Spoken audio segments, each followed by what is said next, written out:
else this? Who else this? Who are we? Vikings! Who are we? Vikings! Vikings! Vikings!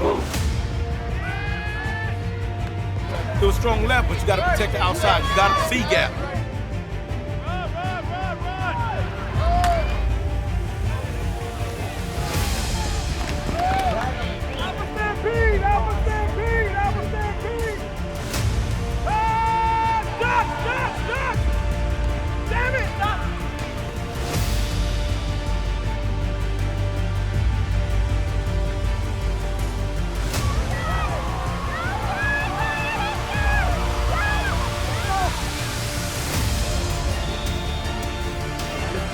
Right, so we can go tie the game up.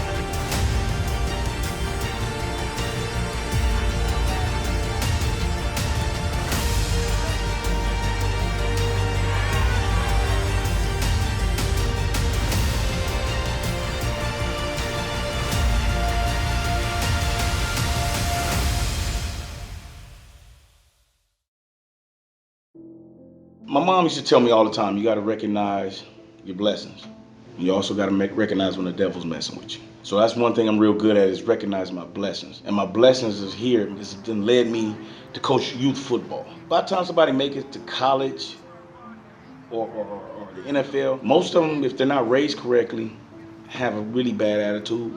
Didn't come across a coach, and it makes it hard. It's gonna make it harder for them to learn. I like being where I'm at is because that's where I get them at. Right here at this age, 12, 13, 14.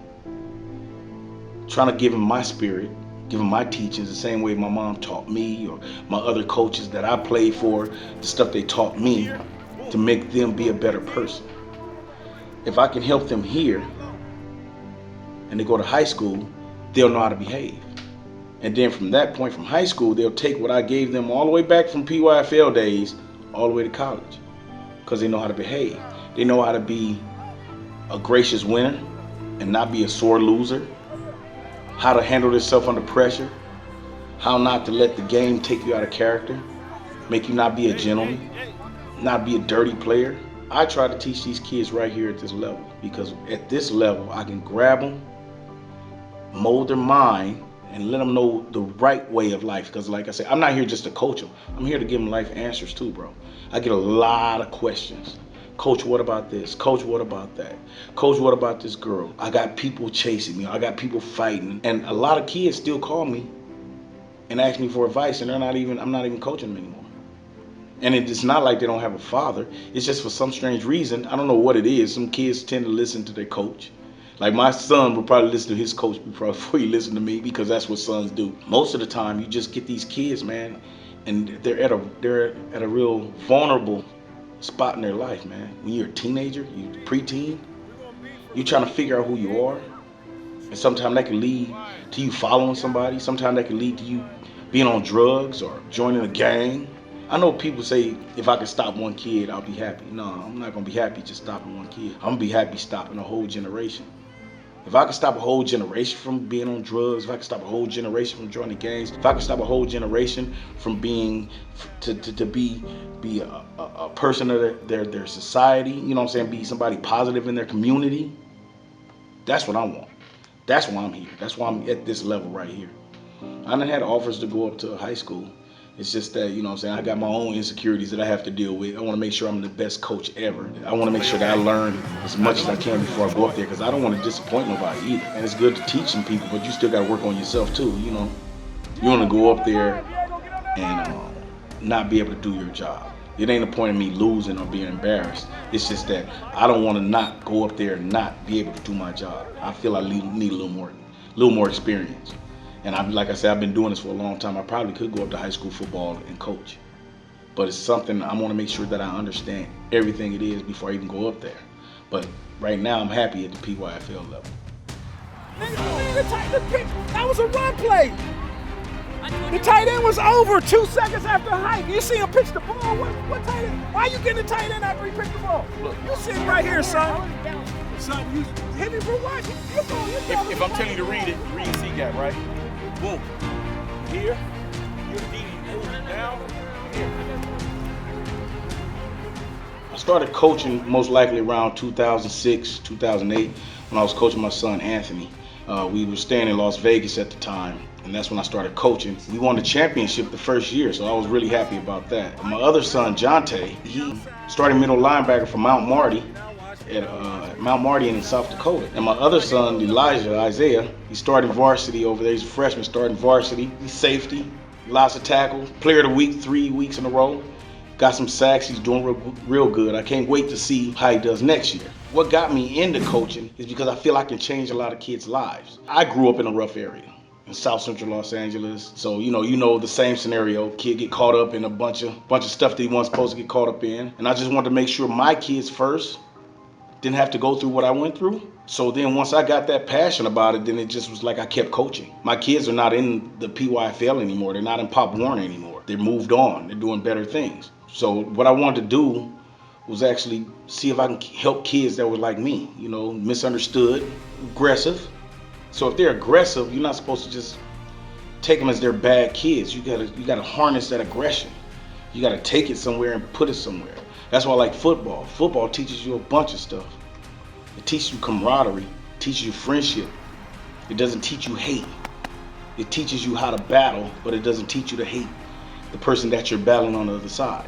Because that lets you know they're doing the same thing that you're doing. You're trying to win a game, they're trying to win a game.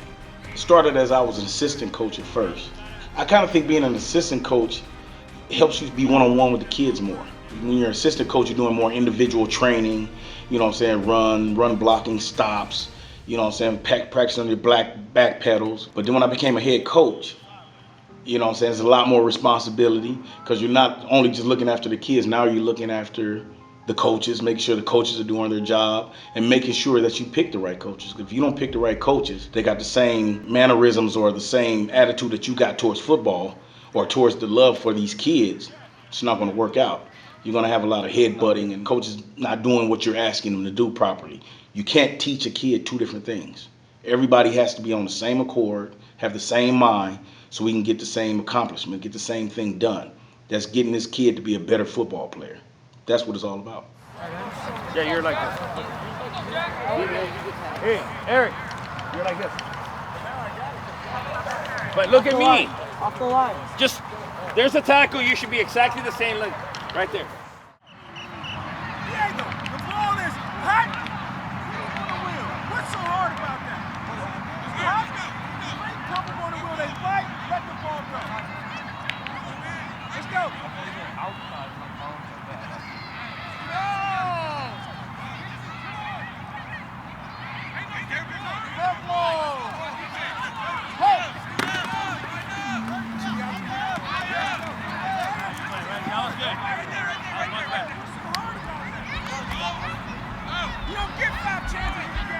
The regimens that you need to go about to be a great football player is not what you're doing on the practice field. It's not what you're doing in the game. It's what you're doing when everything is over with. When there's no more practice field, when there's no more game. How do you work out then? Are you getting up in the morning running your 5 miles? Are you hitting the gym at least 3 to 4 times a week? That's what it's all about. My son, he used to wear me out, man. Like he would go to class, go to football practice. As soon as football practice get over with, I get home from work. He says, Dad, come time me on this. Come throw the ball with me. Come run the route. Come pitch me the ball. Come help me with my defensive stance. Come help me on getting off my blocks. Now understand, I'm tired and I'm trying to help him because I understand what he's trying to do. He has a dream that he's chasing. If you're not doing what it takes to off the field, you're not gonna be successful. He has a Jerry Rice type work ethic. When I was a little kid, I used to watch this guy on like Saturday morning when the Wide World of Sports or something like that. He'd be running up this hill. And I'd be like, God, he's on vacation. Why is this dude running up this hill? And then I see how he plays on the field, then the light bulb comes on. These dudes work hard. He does stuff off the field. That's what you gotta do. Run your 5 miles every morning. Go to the gym, do your bench presses. Do your squats. Do your sit-ups. Read your plays. Study game film. There's some guys that I can't believe, some of these guys, I tell my players right now, every Sunday watch a football game. Every Saturday, you can't watch it on Saturday because you're playing the football game yourself. But every Sunday, look at a football game. Look at that position. What can you do to be better like this guy? Study what he's doing. He's made it. Why would you not look at the guy that already made it? That don't make any sense. Look at that guy who already made it. Copy what he's doing. Get on your phone that you have in your hand and use, instead of using it for TikTok and stuff like that, go look up a player. Look up his exercising. Watch what he eats. You have all this information. It shows you how to exercise. It shows you how to bench press. It shows you the correct foods to eat. All I'm doing is I'm leading you that way. If I'm leading you that way, you need to follow. Now, you heard the expression, you can lead a horse to water, but you can't make him drink, right? That's a lot of those players. They think that their skill, their talent is going to help them get all the way, and it doesn't work that way.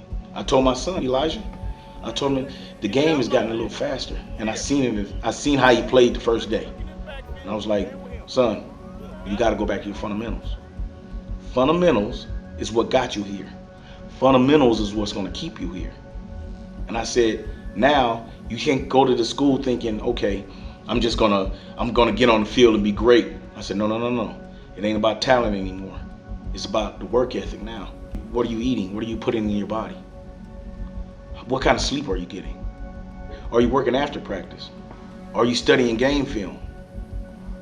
Work ethic. It goes down and down the list. What are you doing? Jerry Rice, Ray Lewis, Kobe Bryant. Great work ethic.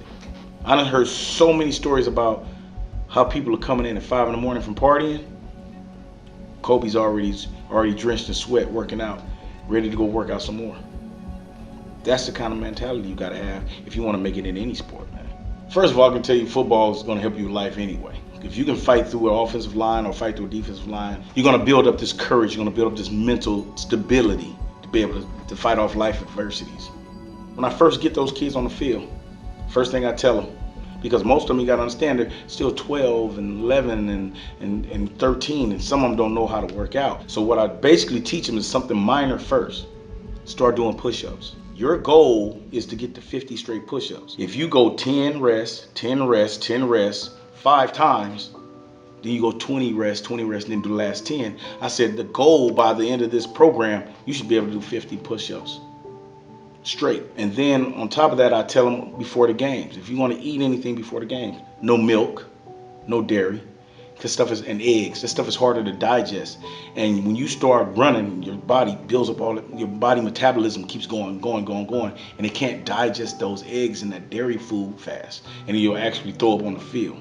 If you eat properly, carbohydrates, like basically something simple like spaghetti and meatballs. If you eat something like spaghetti and meatballs, you got your carbohydrates and you got your protein right there. That's gonna last you through the whole game. And then once you come say if you go from first half to the second half, you might have like a little protein bar, because if you don't have anything in your body to burn, you're gonna feel bad. You're gonna feel bad. It's like your body, it'll throw off your insulin if you start working out and you don't give your body no fuel for it to burn. The same thing I told my son. My son is 240 pounds, and he said he started feeling a little lightheaded. Took him to the doctor. His hemoglobin is low. Why is this? Because he's a big dude and he's not eating enough. So if you don't eat enough, you're not going to feel right to even be able to play on the field. You're going to be too lightheaded, and you probably end up getting yourself hurt. You got to approach football with a mentality of not giving up. No matter what happens, you cannot give up. I don't care if we're down by 30 points. You keep playing like we're going to get those 30 points back. No matter what the score is. If you're winning, same thing, we're winning, because some kids get relaxed. Oh, we're winning, so now we can relax. No.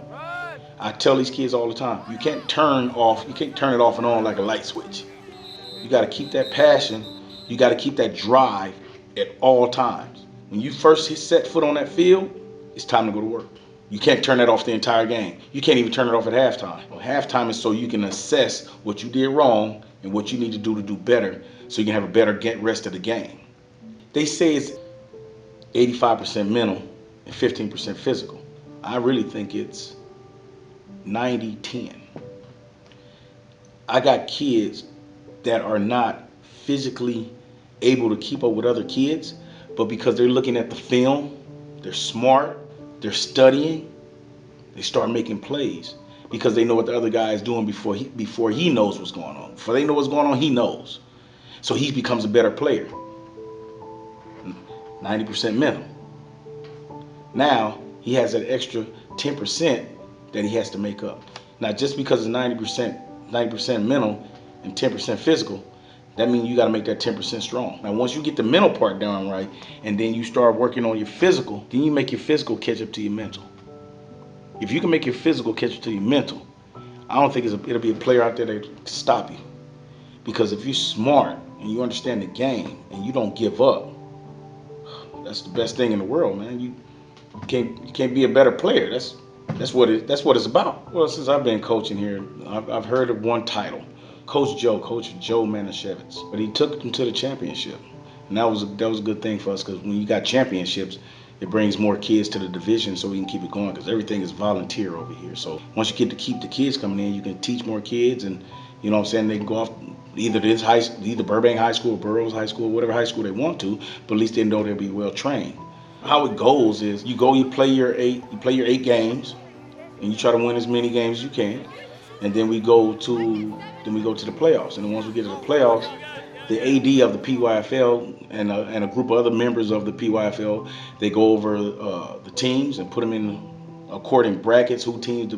Number 1 plays 8, 2 plays 6, 3 plays 5, something like that. Then after that, it goes down for about 3 more weeks after that, and it actually, you know how it breaks down. It goes from top to bottom till you get to the last team from the East and the last team from the West. And then we go to have a Super Bowl, and the Super Bowl is usually, whatever division, I guess, gets to host it this year. We hosted it 2 years ago, which was actually pretty cool, and it was really exciting. Really exciting. We had it over at Burroughs High School.